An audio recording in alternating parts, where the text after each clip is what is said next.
Hello everyone, welcome to this class.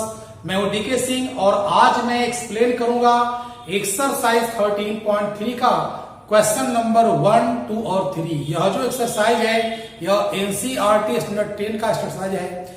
इस exercise में हमें पढ़ना है कि किसी एक सॉलिड को मेल्ट करके दूसरे सॉलिड में कन्वर्ट करने वाला क्वेश्चन। मतलब अगर कोई सॉलिड स्फीयर के रूप में दिया हुआ है उसको मेल्ट करके हम सिलेंडर बना देंगे। तो याद रखिएगा कि जब किसी सॉलिड को मेल्ट करके कोई और सॉलिड में हम जब ट्रांसफर करते हैं उसको है तो उसमें क्या होता है, वॉल्यूम आपका सेम रहता है, वॉल्यूम में बदलाव नहीं होता है। ठीक है ना। जैसे मान लीजिए अगर आपके पास टब में वाटर दिया हुआ है तो वह टब का आकार बन जाएगा। उसी वाटर को फिलअप कर देंगे बोतल में तो बोतल का आकार बन जाएगा उसका। तो कहने का अर्थ हुआ लेकिन वाटर तो दोनों जो सेम रहेगा तो उसी टाइप का क्वेश्चन पढ़ना है, बस इसे वॉल्यूम क्यों सेम रहना इसमें है। तो चलिए शुरू करते हैं आज की क्लास को।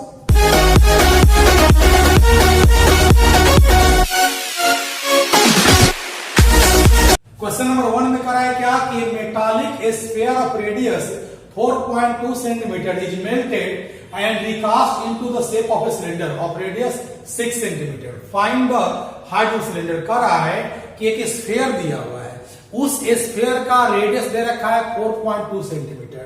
इसको मेल्ट करते हैं, मेल्ट करके क्या बना देते हैं, सिलेंडर।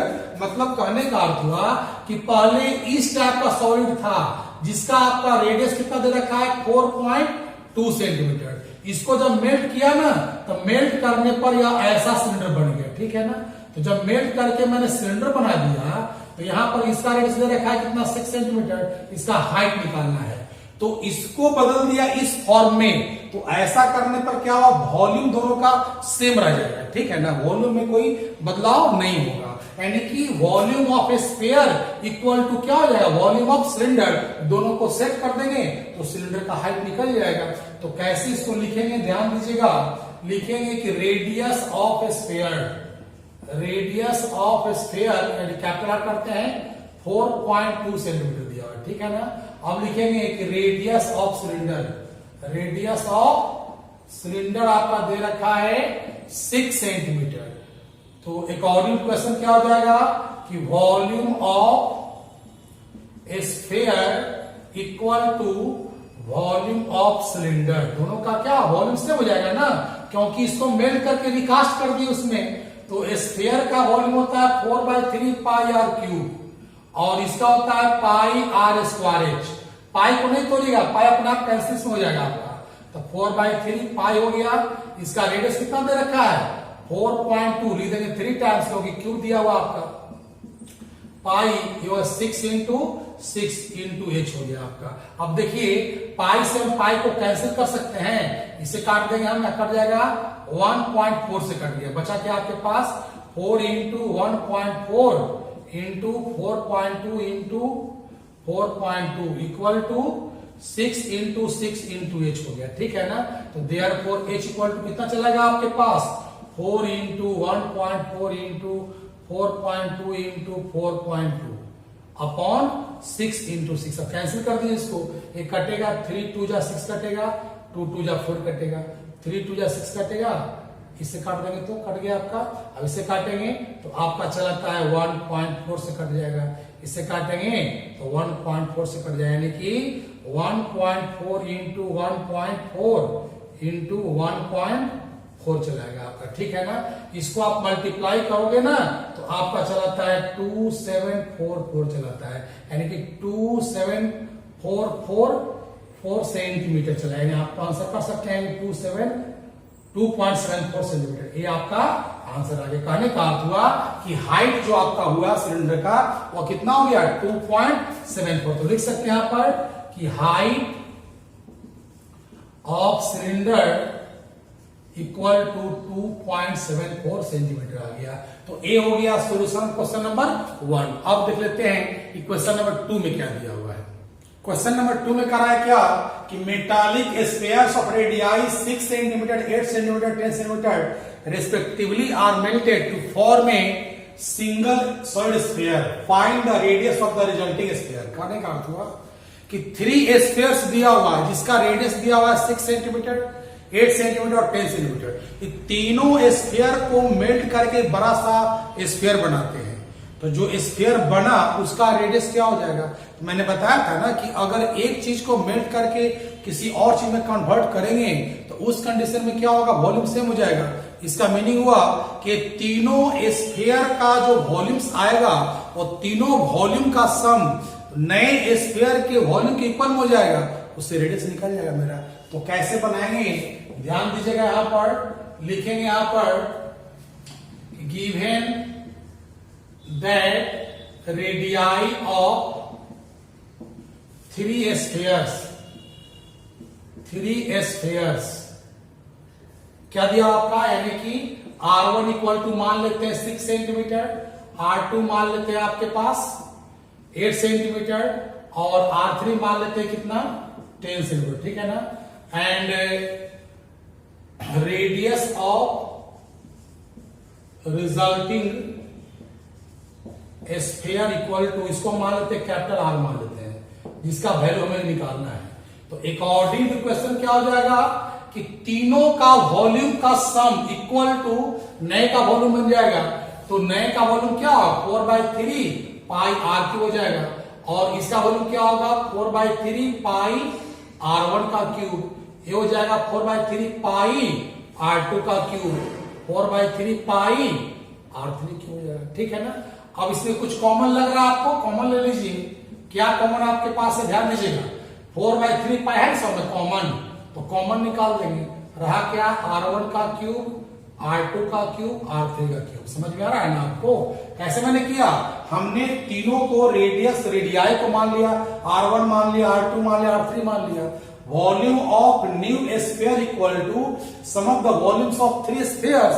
तो 4/3 पाई R1 का cube plus 4/3 pi R2 cube plus 4/3 pi R3 cube.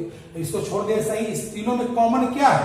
4/3 पाई है ना कॉमन, तो ऐसे रह जाएगा। अब ध्यान से देखिए कि दोनों तरफ 4/3 पाई R कट जाएगा, तो बचा क्या आपके पास? R cube equal to R1 cube, R2 cube, R3 cube. अब आपके पास कितना दिया हुआ है?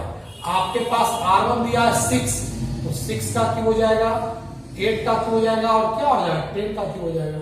तो R इक्वल टू, हम क्यूब को उस तरफ ले जाएंगे तो क्या बनता है? बनता है ना क्यूब बनता है। ध्यान दीजिएगा कि क्यूब को ले जाएंगे सेकंड साइड इक्वल के, तो बन जाता है क्यूब रूट। इसको स्प्लिट करेंगे तो आता है 216, इसको करेंगे तो आता है 512, इसका आता है 1/3 आता है, ठीक है ना?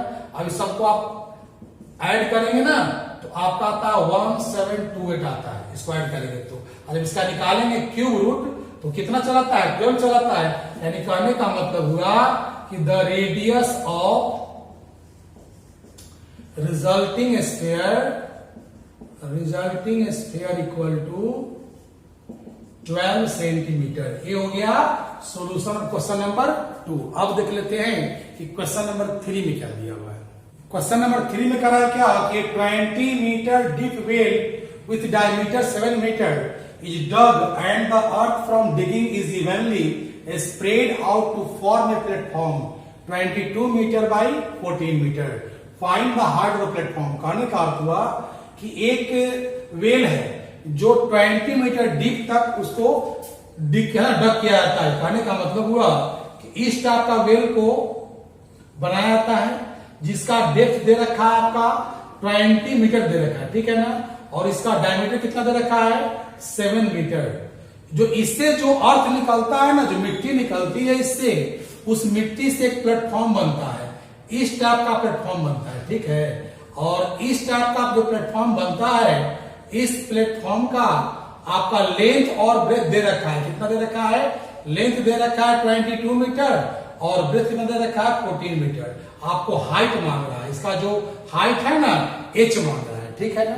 तो कहने का मतलब हुआ कि यहां से जो अर्थ निकला, जो कुएं से जो मिट्टी निकली, उस मिट्टी को यहां पर लाकर रखा गया।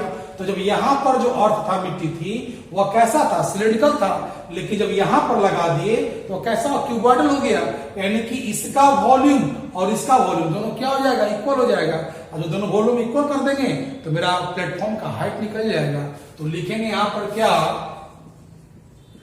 लिखेंगे कि डेप्थ ऑफ द वेल का डेप्थ आपको दे रखा है कितना? 20 मीटर दे रखा है। और डायमीटर आपका दे रखा है कितना? 7 मीटर, तो रेडियस कितना इसका हो गया आपका 7/2, क्योंकि पता होगा आपको डायमीटर का हाफ करने पर क्या निकलता है रेडियस। अब लिखेंगे कि लेंथ ऑफ द प्लेटफॉर्म, जो प्लेटफॉर्म बना है उसका लेंथ कितना है 22 मीटर है, और ब्रेथ कितना दिया हुआ है 14 मीटर दिया हुआ है, ठीक है दिया हुआ है ना। एंड हाइट निकालना है, इसका हाइट हमको निकालना है, ठीक है ना। तो क्या होगा अकॉर्डिंग टू क्वेश्चन हो जाएगा कि the volume of the earth in platform equal to the volume of the earth taken out from the well. जो वेल से जो निकला है मिट्टी उसका वॉल्यूम और जो प्लेटफॉर्म में लगा मिट्टी दोनों का वॉल्यूम क्या हो जाएगा इक्वल हो जाएगा। तो मैंने लिखा ना the volume of the earth in platform equal to the volume of the earth taken out from the well.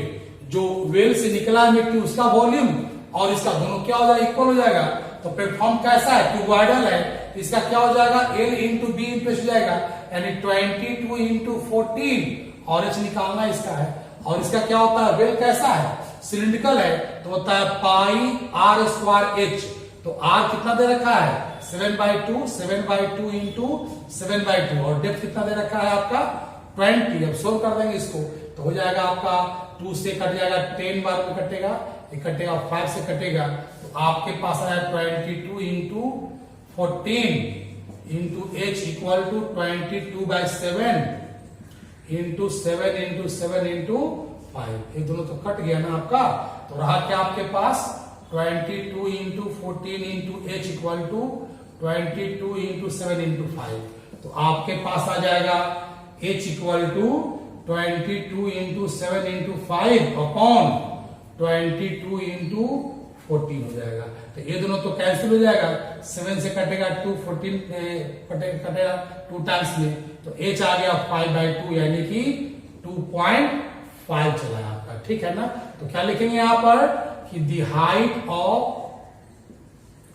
The platform equal to 2.5 metre चला है। यही यहां पर क्या हो गया आंसर हो गया। तो ए हो गया सोल्यूशन ऑफ क्वेश्चन नंबर 3। अगले वीडियो में देखेंगे नेक्स्ट क्वेश्चन का सोल्यूशन।